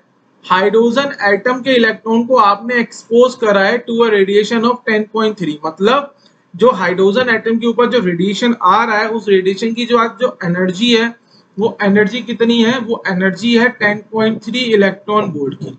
अब होगा क्या, ये देखो, अभी आपको पता है कि अगर हाइड्रोजन एटम के इलेक्ट्रॉन को n इज इक्वल टू 1 से n इज इक्वल टू 2 में जाना है, तो उसको कितने एनर्जी ऑफ रेडिएशन की रिक्वायरमेंट है? 10.2 इलेक्ट्रॉन वोल्ट की। ठीक है, अब जो आपने हाइड्रोजन एटम था, इस हाइड्रोजन एटम के इलेक्ट्रॉन को आपने एक्सपोज कितने रेडिएशन पे करा है? 10.3 पे। अब एक बात बताओ, अभी जस्ट मैंने आपको बोला है, इलेक्ट्रॉन जिस एनर्जी शेल के अंदर होता है, उस एनर्जी शेल से वो क्या करता है? ना एनर्जी को एब्जॉर्ब करता है, ना एनर्जी को रिलीज करता है। वो एनर्जी का एब्जॉर्ब, एनर्जी का रिलीज तभी कर सकता है जब वो अपने शेल को या फिर अपने ऑर्बिट को चेंज कर पाए। हाइड्रोजन एटम के इलेक्ट्रॉन को n इज इक्वल टू 1 से n इज इक्वल टू 2 में जाने के लिए 10.2 इलेक्ट्रॉन वोल्ट की जरूरत है। पर आप हाइड्रोजन एटम के इलेक्ट्रॉन को जो एक्सपोज कर रहे हो, वो एक्सपोज कर रहे हो टू अ रेडिएशन ऑफ 10.3। चाहिए कितना? 10.2। ना 10.2 से ना 0.00001 ऊपर चलेगा, ना 0.0001 नीचे चलेगा, एग्जैक्ट 10.2 चाहिए। क्योंकि यहाँ पे देखो, मैंने जब आपको पढ़ाया था तो मैंने यहाँ पे एक वर्ड लिखा था। क्या लिखा था? यहाँ पे देखो, ध्यान से देखो, मैंने एक वर्ड लिखा था, एग्जैक्टली वर्ड लिखा है मैंने यहाँ पे। ठीक है, ऐसा नहीं कि सर 10.2 और 10.3 में क्या डिफरेंस है? 0.1 का तो डिफरेंस है। 0.1 क्या होता है? कुछ नहीं होता। नहीं बेटा, एग्जैक्टली अमाउंट की एनर्जी चाहिए। इसका मतलब आप हाइड्रोजन एटम के इलेक्ट्रॉन को एनर्जी देना चाह रहे हो 10.3 की, पर हाइड्रोजन एटम का इलेक्ट्रॉन कहता है अगर 10.2 दोगे तो मैं अपने क्या करूंगा? एनर्जी लेवल को चेंज कर दूंगा, या फिर अपने ऑर्बिट को चेंज कर दूंगा, या फिर अपने शेल को चेंज कर दूंगा। सबका मतलब सेम। तो होगा क्या बेटा, जब इस कंडीशन में हम बात करेंगे तो कह रहा है प्रिडिक्ट व्हाट विल हैपन। हम ये लिखेंगे यहाँ पे इसका आंसर, आंसर क्या होगा इसका, electron of H atom present in ground state. Electron है जो एच एटम का, जो कि प्रेजेंट है कहां पे, ग्राउंड स्टेट में, will not absorb this energy of quantum। Electron जो है हाइड्रोजन एटम का, जो कि ग्राउंड स्टेट में है, वो इस क्वांटम की एनर्जी को एब्जॉर्ब नहीं करेगा। समझ में आ गई बात, इस क्वांटम की एनर्जी को एब्जॉर्ब नहीं करेगा। तो प्रेडिक्शन में क्या होगा, प्रेडिक्शन में ये होगा नो एब्जॉर्प्शन ऑफ एनर्जी। तो आप यहां लिख सकते हैं एज ए रिजल्ट क्या होगा, no absorption of quantum energy, quantum की एनर्जी का कोई भी एब्जॉर्प्शन नहीं होगा। मैंने देखो स्टार्टिंग से अभी तक मैं ऑलमोस्ट 45 मिनट के लेक्चर का दे चुका हूं अभी तक, और मैं सिर्फ एक ही पॉइंट पे जोर दे रहा हूं बार बार। वो पॉइंट क्या है, वो इंपॉर्टेंट है, बच्चों को वो चीज समझनी है कि इलेक्ट्रॉन जो है एनर्जी का एब्जॉर्ब और एनर्जी का रिलीज तभी करता है जब वो अपने ऑर्बिट को चेंज कर पाएगा। ज्यादा एनर्जी दोगे या फिर ज्यादा एनर्जी दोगे या कम एनर्जी दोगे तो इलेक्ट्रॉन लेगा ही नहीं उस एनर्जी को, बोलेगा भाई चाहिए ही नहीं। अपना ऑर्बिट इलेक्ट्रॉन कहेगा भाई तू अपनी एनर्जी दे रहा है, मेरे पे कर्जा लगा रहा है, मेरे भी मजे नहीं आ रहे हैं, मैं भी अपना ऑर्बिट चेंज नहीं कर पा रहा हूँ, तो मैं तेरे से उधार क्यों लूं। अगर तेरी एनर्जी लेके मैंने कोई फायदा होता तो मैं ले लेता, तेरी एनर्जी लेके मैंने तो कोई फायदा नहीं है, तो मैं क्यों लूं भाई तेरी एनर्जी। वो नहीं लेगा, इलेक्ट्रॉन मना कर देगा भाइयों, ठीक है ना। चलो नेक्स्ट क्वेश्चन देखो। नेक्स्ट क्वेश्चन है, in helium plus calculate the energy of photon required to move the ground state electron to the second excited state. अब यहाँ पे एक और वर्ड आ गया, दैट इज एक्साइटेड स्टेट। एक मिनट को, यहाँ पे एक और वर्ड आ गया, दैट इज एक्साइटेड स्टेट। अभी जस्ट मैंने आपको ग्राउंड स्टेट पढ़ाई थी, ग्राउंड स्टेट जस्ट मैंने अभी आपको क्लियर करा था। ग्राउंड स्टेट का मतलब क्या होता है बेटा, n=1। अब क्या आ रहा है, ये सेकंड एक्साइटेड स्टेट की बात कर रहा है। अब एक्साइटेड स्टेट भी मैंने आपको बताई नहीं है, चलो ये भी बता देते हैं, लगे हाथ करा ही देते हैं। होता क्या है बेटा, देखो हमारे पास क्या है, हमने एक जनरल बता रहा है, ये हमारे पास कोई भी हाइड्रोजन और हाइड्रोजन लाइक स्पीसी है। अगर हाइड्रोजन होगा तो Z की वैल्यू कितनी हो जाएगी, 1। अगर मेरे पास हीलियम प्लस होगा तो Z की वैल्यू कितनी हो जाएगी, 2। अगर मेरे पास लिथियम प्लस 2 है तो Z की वैल्यू कितनी हो जाएगी, 3। और अगर मेरे पास बेरिलियम प्लस 3 है तो Z की वैल्यू कितनी हो जाएगी बेटा, 4। तो ये मैंने जो मॉडल बनाया है वो हाइड्रोजन और हाइड्रोजन लाइक स्पीसी के लिए बनाया है, ठीक है। अब मैं क्या कर रहा हूँ, हम दिखा रहे हैं यहाँ पे इसके ऑर्बिट। हमारे पास जो एलिमेंट है, हमने एलिमेंट के क्या दिखा दिए बेटा, ऑर्बिट। तो ये हमारे पास हो गया n=1, n=2, n=3 and n=4, ठीक है। तो n=1 को हम बोलते हैं अपना कौन सा बेटा, ग्राउंड स्टेट। n=1 को हम क्या बोलते हैं, ग्राउंड स्टेट। n=1 को हम क्या बोलते हैं, फर्स्ट ऑर्बिट। n=1 को हम क्या बोलते हैं, फर्स्ट शेल। n=1 को हम क्या बोल सकते हैं, फर्स्ट एनर्जी शेल। n=1 को हम क्या बोल सकते हैं, के शेल। कुछ भी नाम आ सकता है एग्जाम में, क्वेश्चन के अंदर, तो क्या होना है ना, कंफ्यूज नहीं होना है कि सर क्या पढ़ा रहे हो आप। क्वेश्चन में तो के शेल लिख के आ गया और आपने तो ऑर्बिट ही पढ़ाया है, तो के शेल ऑर्बिट क्या होता है समझ में आना चाहिए। ग्राउंड स्टेट का मतलब क्या होता है समझ में आना चाहिए। n= कितना होना चाहिए हमारे पास, 1 होना चाहिए। अब होता क्या है बेटा, इलेक्ट्रॉन सपोज करो n=1 में है, इलेक्ट्रॉन मेरा कहां पर है, n=1 में। और n=1 से क्या करेगा, अगर इलेक्ट्रॉन को n=2 में जाना है तो एनर्जी को क्या करेगा, क्वांटम से एनर्जी को एब्जॉर्ब करेगा और n=2 में मूव करेगा। तो जब इलेक्ट्रॉन एक लो एनर्जी लेवल से एक हाई एनर्जी लेवल में जाता है तो हम बोलते हैं इलेक्ट्रॉन का क्या हो रहा है, एक्साइटेशन। तो यहाँ पे आप डेफिनेशन लिखो, excitation of electron. Excitation of electron का मतलब क्या होता है, when electron jump to higher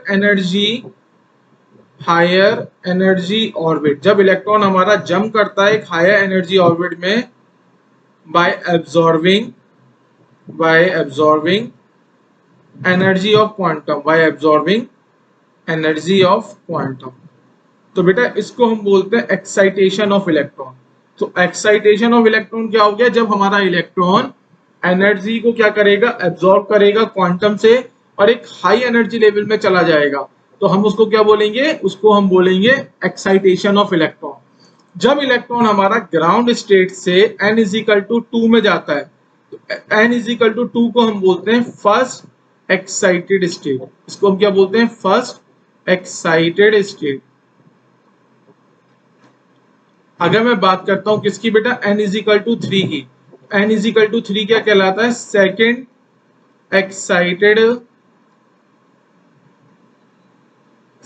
excited state. और अगर मैं बात करता हूं n इज इक्वल टू 4 की, तो n इज इक्वल टू 4 क्या कहलाएगा हमारा, थर्ड एक्साइटेड स्टेट। तो बेसिकली क्या होगा, जब हमारा इलेक्ट्रॉन एक लो एनर्जी लेवल से एक हाई एनर्जी लेवल में मूव करेगा, तो हम उसको क्या बोलते हैं, उसको हम बोलते हैं एक्साइटेशन ऑफ इलेक्ट्रॉन। समझ में आ गया। तो यहां से आपको याद, अब आगे आपको क्या याद रखना है, अगर n इज इक्वल टू 2 है तो जो एक्साइटेड स्टेट है वो एक कम होती है, एक माइनस होती है। n इज इक्वल टू 2 का मतलब first excited state, n is equal to 3 का मतलब सेकेंड एक्साइटेड स्टेट, और n is equal to 4, n is equal to 4 का मतलब क्या होता है बेटा, थर्ड एक्साइटेड स्टेट। अगर मैं आपसे पूछूं n इज इक्वल टू 10, तो n इज इक्वल टू 10 का मतलब कौन सी एक्साइटेड स्टेट होगी, नाइन्थ एक्साइटेड स्टेट। अगर मैं आपको बोलूं n is equal to 6, n is equal to 6 कौन सी एक्साइटेड स्टेट होगी, fifth excited state. I think clear हो गया। अब यहाँ देखो क्वेश्चन अब इजी है। क्वेश्चन है कि जो हीलियम एटम है, तो हीलियम एटम की बात करेंगे बेटा, तो हीलियम एटम के लिए सबसे पहले समझ जाओ Z की वैल्यू कितनी होगी, 2 होगी। तो हीलियम एटम का जो इलेक्ट्रॉन है, लिखा है आपसे, in a helium plus calculate the energy of photon required to move the ground state electron to second excited state. तो ग्राउंड स्टेट इलेक्ट्रॉन को कहां पे भेजना है हमें, इसको मैं थोड़ा डिलीट कर देता हूं। तो ग्राउंड स्टेट इलेक्ट्रॉन को हम कहां भेजेंगे, हम ग्राउंड स्टेट इलेक्ट्रॉन को भेजेंगे second excited state. Second excited state का मतलब कौन से शेल में भेजेंगे, थर्ड शेल में भेजेंगे, क्योंकि थर्ड शेल का ही नाम होता है सेकेंड एक्साइटेड स्टेट। तो इलेक्ट्रॉन जो हमारा मूव कर रहा है, इलेक्ट्रॉन का जो ट्रांजिशन हो रहा है वो n इज इक्वल टू 1 से लेके n इज इक्वल टू 3 के बीच में हो रहा है। तो आपसे पूछा गया है what is the energy of photon required. अब आपको पता है कि आपको जब इलेक्ट्रॉन का ट्रांजिशन करा रहे हो 1 से लेके 3 में, तो आपके जो फोटोन की एनर्जी की रिक्वायरमेंट होगी that is exactly equal to the energy difference of 3 and 1। इसका मतलब हम यहाँ लिख सकते हैं energy of photon is equal to h nu is equal to hc by lambda is equal to E3 minus E1। क्या होगा बेटा, E3 minus E1। अब यहां देखो, अगर हमें E3 की वैल्यू फाइंड आउट करना है किसके लिए, हीलियम प्लस के लिए, तो कैसे फाइंड आउट करेंगे हम, E3 की value for hydrogen atom into Z square. और हीलियम के लिए Z कितना होता है बेटा, हीलियम के लिए जो Z होगा वो Z कितना हो जाएगा, वो Z की वैल्यू होती है हीलियम के लिए 2, तो Z स्क्वायर की वैल्यू कितनी हो जाएगी 4। और हाइड्रोजन के लिए अगर मैं E3 की बात करता हूं, तो हाइड्रोजन के लिए E3 की वैल्यू कितनी होती है 1.51 माइनस 1.51 इलेक्ट्रॉन वोल्ट इंटू 4। कैसे मैंने लिखा, डायरेक्ट ध्यान रखो कैसे लिखा है मैंने, ठीक है। अब यहाँ देखो, अगर मैं E1 की वैल्यू फाइंड आउट करता हूं किसके लिए, हीलियम के लिए, तो E1 की वैल्यू हीलियम के लिए फाइंड आउट करूंगा तो मुझे E1 की वैल्यू लिखनी होगी हाइड्रोजन के लिए इंटू जेड स्क्वायर। और हाइड्रोजन के लिए अगर हम लिखते हैं E1 की वैल्यू कितनी होती है minus 13.6 electron volt into Z square, मतलब 2 का square is equal to 4। I think यहाँ तक कोई डाउट नहीं होगा किसी को। अब मैं यहाँ पे कुछ इंपॉर्टेंट चीज लिखने वाला हूँ, खोपचे, एक खोपचा बनाऊंगा, उस खोपचे के अंदर लिखूंगा, ये इंपॉर्टेंट है।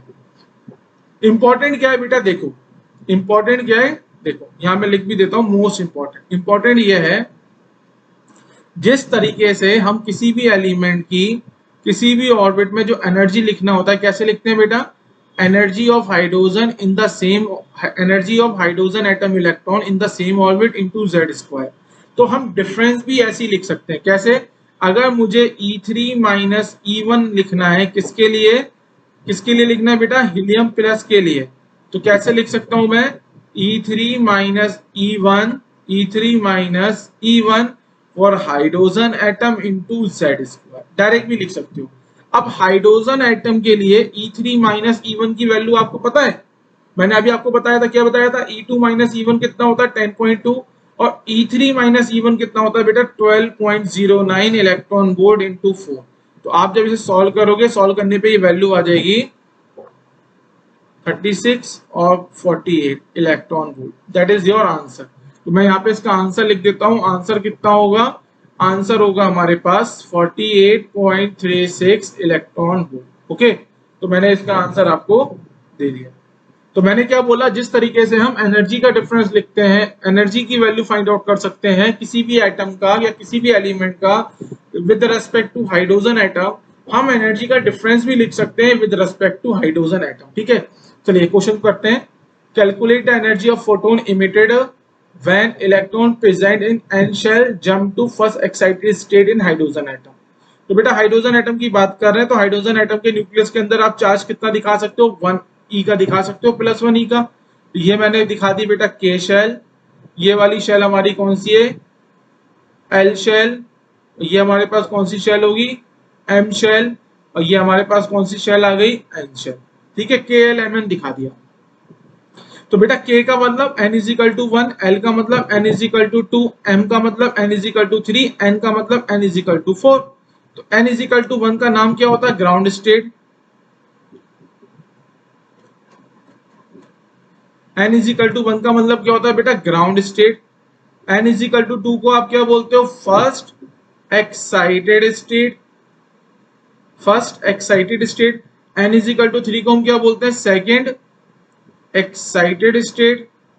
और n इज इक्वल टू 4 को हम क्या बोलते हैं, अपना थर्ड एक्साइटेड स्टेट। अब देखो ये सब चीजें आपको क्लियर हो जानी चाहिए, इसमें डाउट नहीं होना चाहिए। अब इलेक्ट्रॉन देखो बेटा, सबसे पहले देखो हाइड्रोजन एटम की बात हो रही है, और हाइड्रोजन एटम का इलेक्ट्रॉन कर क्या रहा है, हाइड्रोजन एटम का इलेक्ट्रॉन जंप कर रहा है। कहां से कहां जंप कर रहा है, एन शेल से कहां जंप कर रहा है, वो फर्स्ट एक्साइटेड स्टेट में जंप कर रहा है, फर्स्ट एक्साइटेड स्टेट में।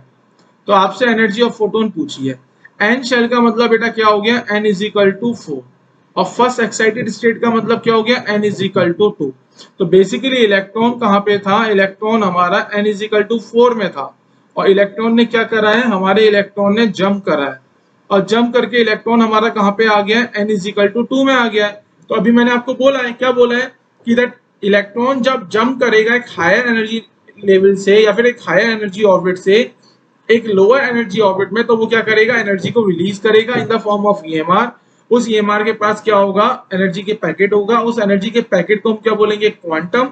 अब सपोज करो बेटा यहाँ पे एनर्जी ऑफ फोटोन बोला है, तो हो सकता है कि जो एनर्जी इमिट हो रही है in the form of light हो रही है, एनर्जी जो इमिट हो रही है in the form of light हो रही है। ठीक है, इसमें हमें नहीं जानना है, हमें क्या देखना है कि हमारे को जो कॉन्सेप्ट पता है वो कॉन्सेप्ट ये है कि इलेक्ट्रॉन का ट्रांजिशन जो हो रहा है, इलेक्ट्रॉन का ट्रांजिशन, तो इलेक्ट्रॉन का जो ट्रांजिशन हो रहा है वो 4 से लेके 2 तक हो रहा है।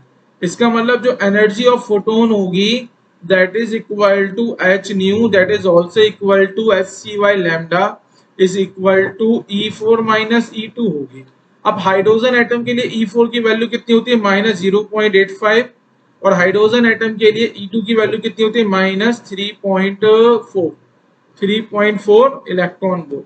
आप इसको सॉल्व कर लो, सॉल्व करने पे ये वैल्यू आपके पास आ जाएगी 3.4 माइनस 0.85, 2.55। कितना आ जाएगा हमारे पास, ये 2.55 इलेक्ट्रॉन वोल्ट। तो ये हो गया हमारे पास क्वेश्चन। इस तरीके से बेटा क्वेश्चन आ सकते हैं कि वो आपसे पूछेगा कि इलेक्ट्रॉन का ट्रांजिशन हो रहा है इस एनर्जी लेवल से इस एनर्जी लेवल पे या फिर लोअर टू हायर। तो पूछ सकता है कि जो फोटोन आएगा उस फोटोन कितनी एनर्जी का फोटोन एब्जॉर्ब होगा so that electron lower energy level से हाई एनर्जी लेवल पे जाए, या फिर कितनी एनर्जी का फोटोन रिलीज होगा जब इलेक्ट्रॉन हमारा हाई एनर्जी लेवल से लो एनर्जी लेवल पे आए। ठीक है, चलिए अब हम स्टार्ट करते हैं अब आज का नया टॉपिक जिसका नाम है wavelength of electron, wavelength of photon, wavelength of photon है। ठीक है, चलो अब आपको ये समझ में आ गया जब भी कोई इलेक्ट्रॉनिक ट्रांजिशन होगा। अब आप अभी तक आपने क्या पढ़े, दो टॉपिक पढ़े। एक टॉपिक पढ़ा आपने एब्जॉर्प्शन और एक टॉपिक मैंने आपको आज की क्लास में पढ़ाया है इमिशन। जिससे हमें एक चीज का आइडिया लगा, क्या आइडिया लगा हमें, जब भी कोई इलेक्ट्रॉनिक ट्रांजिशन होगा, इलेक्ट्रॉनिक ट्रांजिशन का मतलब इलेक्ट्रॉन का मूवमेंट होगा, फॉर एनी इलेक्ट्रॉनिक ट्रांजिशन, किसी भी बेटा इलेक्ट्रॉनिक ट्रांजिशन की बात चल रही है, जब भी इलेक्ट्रॉनिक ट्रांजिशन होगा तो इलेक्ट्रॉनिक ट्रांजिशन तभी होगा जब हमारी फोटोन की एनर्जी क्या होगी, जो जिन ऑर्बिट के बीच में ट्रांजिशन हो रहा है उन ऑर्बिट की एनर्जी डिफरेंस के इक्वल होगी, मतलब ई हायर माइनस ई लोअर। समझ में आ गया? जब भी कोई इलेक्ट्रॉनिक ट्रांजिशन होगा, इलेक्ट्रॉनिक ट्रांजिशन का मतलब होता है इलेक्ट्रॉन का मूवमेंट। जब भी इलेक्ट्रॉन का मूवमेंट होगा, इलेक्ट्रॉन का मूवमेंट सिर्फ एक ही कंडीशन पे होगा कि इलेक्ट्रॉन के ट्रांजिशन से जो भी फोटोन आएगा, या फिर इलेक्ट्रॉन का ट्रांजिशन दो तरीके से हो सकता है, क्या तो इलेक्ट्रॉन जंप करेगा हाई एनर्जी ऑर्बिट में, या फिर इलेक्ट्रॉन जंप करेगा लो एनर्जी ऑर्बिट में। जब इलेक्ट्रॉन जंप करेगा हाई एनर्जी ऑर्बिट में तो क्या करेगा, एनर्जी को एब्जॉर्ब करेगा। तो जब वो फोटोन की उसी फोटोन की एनर्जी को एब्जॉर्ब कर सकता है जिस फोटोन की एनर्जी क्या होगी, is equal to the energy difference between these two transition. इसी तरीके से जब इलेक्ट्रॉन हमारा जंप करेगा एक हाई एनर्जी लेवल से एक लो एनर्जी लेवल में, तो क्या करेगा, एक फोटोन को इमिशन करेगा। तो उस फोटोन की जो एनर्जी होगी, रिलीज फोटोन की जो एनर्जी होगी, that is equal to the energy difference between these two orbit, जिनके बीच में ट्रांजिशन हो रहा है। तो ये अब आपको समझ में आ गया, ये तो अभी तक मैंने पढ़ाया ही है आपको बेटा। अब देखो बोहर एटॉमिक मॉडल में जो En का फॉर्मूला था, वो En का फॉर्मूला क्या था, -13.6 और ZYN का होल स्क्वायर इलेक्ट्रॉन वोल्ट, है ना, ये फॉर्मूला था। अगर मैं En की जगह E हायर लिखूं, En की जगह क्या लिखता हूं, E हायर, तो E हायर को हम कैसे लिख सकते हैं, -13.6 ZYNH एन हायर का होल स्क्वायर इलेक्ट्रॉन वोल्ट। या फिर अगर मैं इसको एसआई यूनिट में कन्वर्ट करूं, एसआई यूनिट क्या हो जाएगी मेरे पास, जूल। अगर मैं जूल में कन्वर्ट करूं तो मुझे पता है कि 1 इलेक्ट्रॉन वोल्ट क्या होता है, 1.6 इंटू 10⁻⁻19 जूल होता है। तो अगर हम इसे कन्वर्ट करें -13.6 into 1.6 into 10⁻⁻19 z y n higher का होल स्क्वायर, और यूनिट क्या आ जाएगी बेटा एनर्जी की, जूल में आ जाएगी। समझ में आ गया? तो अगर आप यहाँ पे इसके मल्टीप्लाई करोगे तो मल्टीप्लाई करने पे कितना आ जाएगा, आई थिंक 21.8 आता है, एक बार चेक कर लेता हूँ, सही है। तो ये आ जाएगा आपके पास -21.8 इंटू 10⁻⁻19 ZYNH का होल स्क्वायर, और यूनिट किस में आ जाएगी बेटा, यूनिट आ जाएगी जूल। यहाँ तक क्लियर है? तो सिमिलरली जैसा आपने ई हायर लिखा है वैसे आप ई लोअर की वैल्यू भी लिख सकते हो, और ई लोअर की वैल्यू क्या आ जाएगी, -20 ई लोअर की वैल्यू हो जाएगी -21.8 इंटू 10⁻⁻19 ZYN लोअर का whole square electron volt. Okay, अब आपको पता है what is the energy of photon. Energy of photon क्या होती है, प्लैंक क्वांटम थ्योरी आप पढ़ चुके हो, एच न्यू, या फिर मैं इसको क्या लिख सकता हूँ, न्यू को HCY लैम्डा। तो यहां से हमारे पास क्या आएगा, यहां से हमारे पास आ गया HCY lambda is equal to higher energy. Higher energy की वैल्यू कितनी है बेटा, -21.8 इंटू 10⁻⁻19 ZYNH का होल स्क्वायर, ये मैं थोड़ा सा क्लियर कर देता हूं, NH का होल स्क्वायर, ठीक है, minus of E lower. E lower की वैल्यू कितनी हो जाएगी हमारे पास, 21.8 इंटू 10⁻⁻19 ZYN लोअर का होल स्क्वायर। क्लियर है? तो यहाँ पे आप देखोगे माइनस है और यहाँ पे माइनस है, तो ये प्लस हो जाएगा। तो हम कुछ कर रहे हैं यहाँ पे, अरेंजमेंट कर रहे हैं। देखो तो हमारे पास जो वैल्यू आ गई, वो वैल्यू कितनी आ गई बेटा, वो वैल्यू आ गई 21.8 इंटू 10⁻⁻19 1/n लोअर का स्क्वायर माइनस 1/n हायर का स्क्वायर, n हायर का स्क्वायर इंटू जेड स्क्वायर। आई थिंक यहाँ तक किसी को कोई डाउट नहीं होगा ये मैंने कैसे लिखा है। हमने कुछ नहीं कर रहा, बस वैल्यू कॉमन्स ले ली और कॉमन्स लेके हमने ये लिख दिया। ठीक है, अब मैं न्यू स्लाइड पे लेके जाता हूँ, यहाँ पे समझो। तो हमारे पास आया क्या, अभी तक हमारे पास आ गया HCY lambda is equal to 21.8 into 10⁻⁻19 1/n lower का स्क्वायर माइनस 1/n हायर का स्क्वायर इंटू जेड स्क्वायर। ठीक है, तो यहां से बेटा अगर मैं क्या करूं, लैम्डा की वैल्यू कैलकुलेट करूं, इसकी वैल्यू कैलकुलेट करूं, लैम्डा की वैल्यू कैलकुलेट करूं, तो 1/लैम्डा को मैं क्या लिख सकता हूं, 28.8 इंटू 10⁻⁻19 डिवाइडेड बाय बेटा HC इंटू 1/n लोअर का स्क्वायर माइनस 1/n हायर का स्क्वायर इंटू जेड स्क्वायर। कोई डाउट किसी को? आई थिंक डाउट नहीं होगा। h की वैल्यू क्या होती है? h होता है हमारे पास प्लांक कांस्टेंट, इसकी वैल्यू होती है 6.6 इंटू 10 की power of minus 34 joule second. और अगर मैं c की बात करता हूं तो c होता है velocity of light, that is equal to 3 into 10 की पावर ऑफ 8 मीटर पर सेकेंड। अगर आप ये सब वैल्यू बेटा यहाँ पुट कर देते हो तो ये आ जाएगा आपके पास 1 by lambda is equal to, तो ये क्या है बेसिकली, ये पूरा हमारे पास क्या है, कांस्टेंट बन जाएगा। मैं यहाँ पे थोड़ा समझा देता हूँ, मैं थोड़ा, मुझे स्पेस की रिक्वायरमेंट है इसलिए मैं यहाँ पे समझा देता हूँ। तो ये हमारे पास बेसिकली क्या है बेटा, जो 21.8 इंटू 10 की power of minus 19 by H C है। अगर मैं h की वैल्यू पुट करता हूँ तो 6.6 into 10 to the power of minus 34, और अगर मैं c की वैल्यू पुट करता हूँ 3 इंटू 10 की पावर ऑफ 8, तो ये जो पूरा टर्म है, ये पूरा टर्म हमारे लिए क्या है, एक कांस्टेंट है। ये जो पूरा टर्म है, ये पूरा टर्म हमारे लिए क्या है, एक कांस्टेंट। और इस कांस्टेंट का नाम होता है, इसको हम बोलते हैं रिडबर्ग कांस्टेंट। क्या बोलते हैं? Rydberg, RYD, Rydberg constant. ये कांस्टेंट होता है, इसको हम बोलते हैं रिडबर्ग कांस्टेंट, और रिडबर्ग कांस्टेंट को हम रिप्रेजेंट करते हैं RH से। ठीक है, तो यहाँ पे आप क्या लिख सकते हो, आप यहाँ लिख सकते हो 1 by lambda is equal to RH 1/n lower का स्क्वायर माइनस 1/n हायर का स्क्वायर इंटू जेड स्क्वायर। समझ में आ गया? तो ये हमारे पास क्या आ गया बेटा, फॉर्मूला आ गया। हमारे पास क्या आ गया, ये फॉर्मूला आ गया। इस फॉर्मूले को हमें याद रखना है।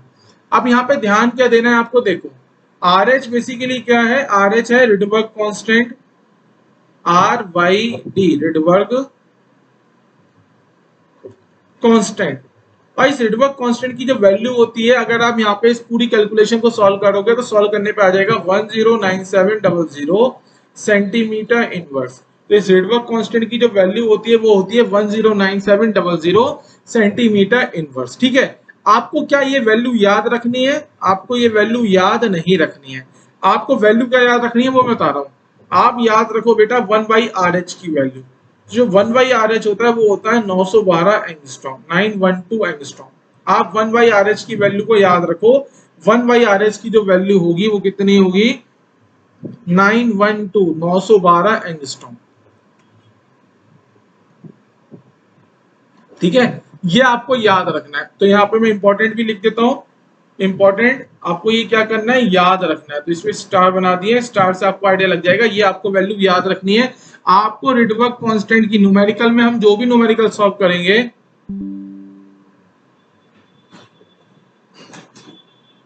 एक मिनट, ये लैपटॉप का चार्जर ऑन करना पड़ेगा मुझे।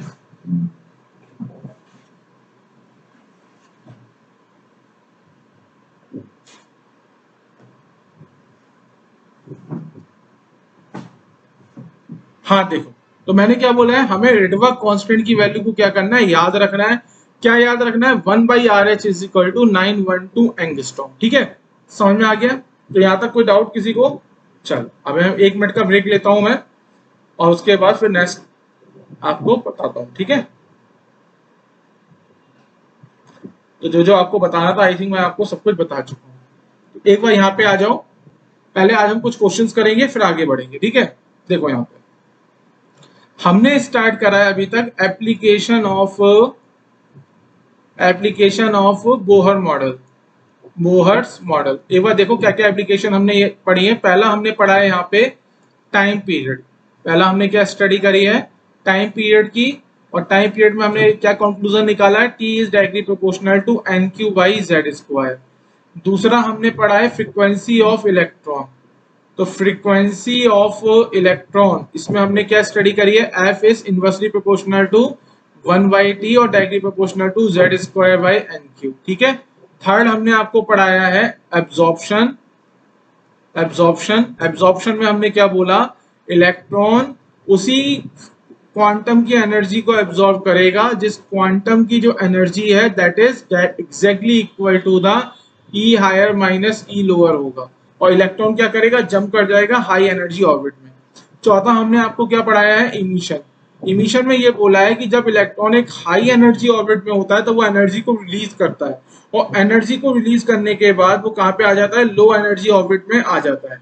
और लो एनर्जी जब वो एनर्जी को रिलीज करेगा in the form of EMR, और ईएमआर के अंदर जो क्वांटम होगा उस क्वांटम की जो एनर्जी होगी that is exactly equal to E higher minus E lower. और फिफ्थ हमने पढ़ाया वेवलेंथ ऑफ फोटोन।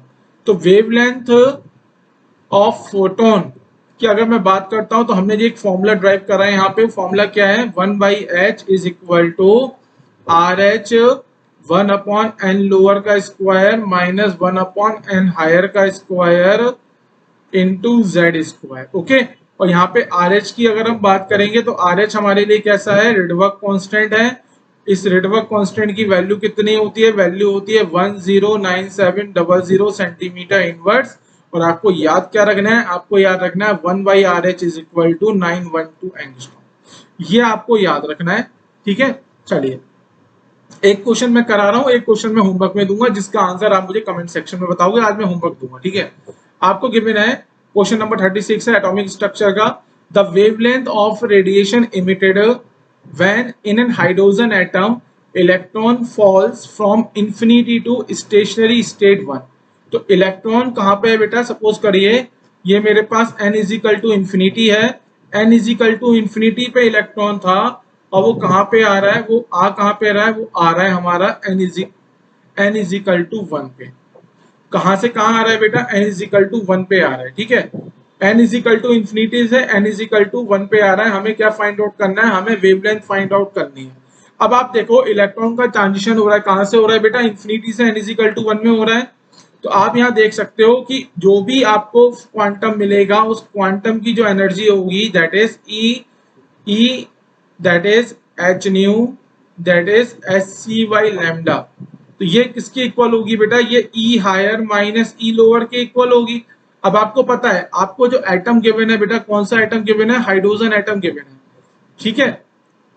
आपको पता है जो एनर्जी का फॉर्मूला होता है ई एन, वो कितना होता है, -13/6 जेड वाई एन का होल स्क्वायर इलेक्ट्रॉन वोल्ट। अगर मैं एन की वैल्यू इंफिनिटी पुट करता हूं तो ई हायर माने ई इंफिनिटी इज इक्वल टू कितना आ जाएगा बेटा, 0। तो यहाँ पे इलेक्ट्रॉन की एनर्जी कितनी है, 0। ये लास्ट क्लास में बता भी चुका हूँ, जब इलेक्ट्रॉन को आप इंफिनिटी पे ले जाओगे तो इलेक्ट्रॉन कैसा हो जाएगा, फ्री इलेक्ट्रॉन हो जाएगा। और फ्री इलेक्ट्रॉन का मतलब है उसके बाद जो एनर्जी होगी वो एनर्जी कितनी होगी, 0। और n इज इक्वल टू 1 का मतलब बेटा क्या हो गया, E1। E1 की वैल्यू कितनी आ जाएगी हमारे पास, हाइड्रोजन के लिए हमें पता है E1 की वैल्यू कितनी होती है, -13.6 इलेक्ट्रॉन वोल्ट। तो आप यहाँ पे वैल्यू पुट करो, H C Y lambda is equal to E higher माने 0 minus E lower -13.6 electron volt. तो यहाँ पे मैं 1.6 into 10 to the power of -19 से मल्टीप्लाई कर रहा हूँ, और इलेक्ट्रॉन वोल्ट को मैं किस में कन्वर्ट कर रहा हूँ, जूल में कन्वर्ट कर रहा हूँ। तो ये आ जाएगा आपके पास S C Y lambda is equal to 13.6 into 1.6 into 10 to the power of -19। तो यहाँ से लैम्डा की वैल्यू कितनी आ जाएगी बेटा, S C divided by 13.6 into 1.6 into 10 की पावर ऑफ -19। एच की वैल्यू पुट कर दो, एच की वैल्यू होती है 6.6 इंटू 10 की पावर ऑफ -34, और सी की वैल्यू होती है 3 into 10 to the power of 8 divided by 13.6 into 1.6 into 10 की पावर ऑफ -19। तो यहाँ से आप लैम्डा की वैल्यू कैलकुलेट करो, है ना। तो एक बार मैं कैलकुलेट कर देता हूँ।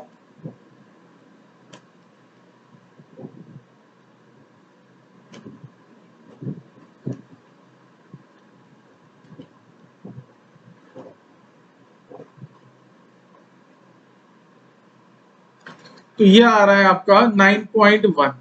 तो लैम्डा की वैल्यू कहाँ आ रही है, मैं यहाँ पे लिख देता हूँ। तो कहाँ चला गया ये, तो लैम्डा की वैल्यू आ रही है बेटा 9.1 इंटू 10 की पावर ऑफ 9.1। आई थिंक कुछ मिस्टेक हो गया है क्या, एक बार रुकिए, कैलकुलेशन में चेक करना पड़ेगा। 6.6 इंटू 10 की पावर ऑफ -34 इंटू 3 इंटू 10 की power of 8 divided by 13.6 divided by 1.6 divided by 10 की पावर ऑफ -19। हाँ, ये आ रहा है 9.1 इंटू 10 की पावर ऑफ -8 मीटर। ठीक है, अब हमें पता है बेटा हमें आंसर किस में निकालना है। देखो हमारे पास जो ऑप्शन है उन ऑप्शन के अंदर जो आंसर है आपका वो किस में गिवन है, वो आंसर आपका गिवन है किसके अंदर बेटा, नैनोमीटर के अंदर। तो देखो जल्दबाजी में कोई भी बच्चा डी को मार्क नहीं करेगा, डी कैसा है, रॉन्ग, क्योंकि डी के अंदर अगर आप देखोगे डेटा, अगर आप ये मैग्नीट्यूड देखोगे तो मैग्नीट्यूड जो डी का है और हमारे आंसर का मैग्नीट्यूड सेम है। पर यूनिट की बात करेंगे तो डी में यहाँ लिखा हुआ है नैनोमीटर, पर हमारे लिए जो वैल्यू आ रही है 9.1 इंटू 10⁻⁻8, वो वैल्यू किस में आ रही है, मीटर में। अब आप इसे क्या करो, आप इसे नैनोमीटर में कन्वर्ट कर दो। तो आप इसे जब नैनोमीटर में कन्वर्ट करोगे तो आपको पता है कि 1 metre is equal to 10⁹ nanometre. जब इसे सॉल्व करोगे तो सॉल्व करने पे लैम्डा की वैल्यू बेटा कितनी आएगी, मैं यहीं पे लिख देता हूँ, lambda is equal to 91 nanometre. So what is the answer of this question, so the answer of this question is 91 nanometre. कैसे निकाला समझ में आ गया, इस तरीके से आप इसको सॉल्व कर सकते हो। ठीक है, यहाँ पे आओ, this is the question. Question समझा दे रहा हूँ, क्वेश्चन मैं कराऊंगा नहीं, ये आपका क्या है, होमवर्क का पार्ट है, ये आपको करना है। Calculate the wavelength of the photon required to excite the electron from L shell jump to the third excited state. तो बेटा बेसिकली क्या है, हीलियम एटम था, तो हीलियम एटम हमें गिवन है, ठीक है, He+। अब इसका जो इलेक्ट्रॉन है, तो आप यहाँ देखो हीलियम के अंदर, हीलियम का एटॉमिक नंबर कितना होता है 2, तो हीलियम के न्यूक्लियस के अंदर कितने बेटा इलेक्ट्रॉन प्रोटॉन होंगे, 2 इलेक्ट्रॉन प्रोटॉन होंगे। तो चार्ज कितना आएगा न्यूक्लियस ऑफ हीलियम के अंदर, +2e का चार्ज होगा। देखो ये आ गया K, ये आ गया हमारे पास L, ये आ गया M, और ये आ गया हमारे पास N। तो सिर्फ 4 ही याद रखना, ज्यादा में याद करने की जरूरत भी नहीं है। K shell, L shell, M shell और N शेल। तो K का मतलब क्या होता है बेटा, N is equal to 1, L का मतलब होता है N is equal to 2, M का मतलब होता है N इज इक्वल टू 3 और N का मतलब होता है N इज इक्वल टू 4। ठीक है, अब बेसिकली हो क्या रहा है कि जो था हमारे पास इलेक्ट्रॉन जो था हीलियम प्लस का, वो L शेल जंप कर रहा है L शेल से। तो बेसिकली आप इलेक्ट्रॉन बना दो हीलियम का L शेल के अंदर। अब वो जंप कहाँ पे कर रहा है बेटा, third excited state. Third excited state का मतलब है वो कहाँ पे जंप करेगा, N is equal to 4। N is equal to जो 4 होता है उसी को हम बोलते हैं अपनी third excited state. I think ये अब आपको कोई डाउट नहीं आना चाहिए इसमें, N इज इक्वल टू 4 को हम बोलेंगे थर्ड एक्साइटेड स्टेट। ठीक है, तो इलेक्ट्रॉन का जो ट्रांजिशन हो रहा है वो ट्रांजिशन कहाँ हो रहा है, N इज इक्वल टू 2 से N इज इक्वल टू 4 में हो रहा है। इसका मतलब अगर मैं N लोअर की बात करता हूँ तो N लोअर की वैल्यू क्या है 2, और अगर मैं N हायर की बात करता हूँ तो N हायर की वैल्यू बेटा कितनी है यहाँ पे 4। तो अभी आपने जो फॉर्मूला पढ़ा है, फॉर्मूला क्या पढ़ा है, 1 by lambda is equal to RH 1 by N lower का square minus 1 by N higher का स्क्वायर इंटू Z स्क्वायर। ठीक है, तो यहाँ से आप वैल्यू फाइंड आउट कर सकते हो। यहाँ से आपको क्या करना है, वैल्यू पुट करनी है, वैल्यू पुट करके आपको अपना आंसर फाइंड आउट करना है। तो मैं क्या कर रहा हूँ, डायरेक्ट आपको आंसर दे रहा हूँ, आप इस क्वेश्चन को सॉल्व करोगे और आप चेक करोगे आपका आंसर इतना आ रहा है कि नहीं आ रहा। तो इस क्वेश्चन का आंसर हो जाएगा हमारे पास 1216 एंगस्ट्रॉम। मैंने सब बता दिया आपको। Z की वैल्यू कितनी होगी बेटा 2, N लोअर की वैल्यू कितनी होगी, N लोअर की वैल्यू हो जाएगी 2, N हायर की वैल्यू कितनी होगी 4, और 1 बाई RH की वैल्यू कितनी होती है 912 एंगस्ट्रॉम। क्लियर है, आप ये सब वैल्यू पुट करो, RH की वैल्यू पुट करो, और आपको यहाँ से लैम्डा की वैल्यू निकालना, और आपको चेक करना है कि आपका आंसर जो मैंने गिवन आंसर है उससे मैच हो रहा है कि नहीं हो रहा है। तो कमेंट सेक्शन में सब लोग अगर यस लिखेंगे जिन बच्चों का आंसर मैच हो गया, और जिन बच्चों का आंसर मैच नहीं हुआ है, जिनको इस क्वेश्चन को सॉल्व करने में प्रॉब्लम हो रही है, तो कमेंट सेक्शन में बताएंगे उन्हें क्या समझ में नहीं आया, कहाँ पे कॉन्सेप्ट में उनको प्रॉब्लम हो रही है। तो एक काम करते हैं, आज का लेक्चर हम डिजाइन कर रहे थे कि आयोनाइजेशन एनर्जी भी हम कंप्लीट करा दें और सेपरेशन एनर्जी भी कंप्लीट करा दें, पर आयोनाइजेशन एनर्जी और सेपरेशन एनर्जी लगता है हो नहीं पाएगा क्योंकि लेक्चर ऑलरेडी 1 घंटा और 20 मिनट का हो चुका है। तो हम क्या करते हैं, इस लेक्चर को यहीं पे रोकते हैं। नेक्स्ट लेक्चर में हम आपके लिए लेके आएंगे ionization energy of uni electronic system, separation energy लेके आएंगे। मतलब बेसिकली जो आयोनाइजेशन एनर्जी और सेपरेशन एनर्जी है वो भी क्या है हमारे पास एप्लीकेशन पार्ट है बोहर मॉडल का। चलिए तब मिलता हूं मैं आपसे नेक्स्ट क्लास में एटॉमिक स्ट्रक्चर में। तब तक के लिए ध्यान रखो, टाटा बाय बाय, हेल्थ का ध्यान रखो, खाने पीने का ध्यान रखो, और लाइफ में एंजॉय करो, मस्ती करो। चैनल को लाइक नहीं किया तो लाइक करो, सब्सक्राइब करो, शेयर करो, एंड मिलता हूं मैं आपसे नेक्स्ट क्लास में। ओके, टाटा bye bye, see you in the next class of atomic structure. Bye bye बच्चे, ध्यान रखो।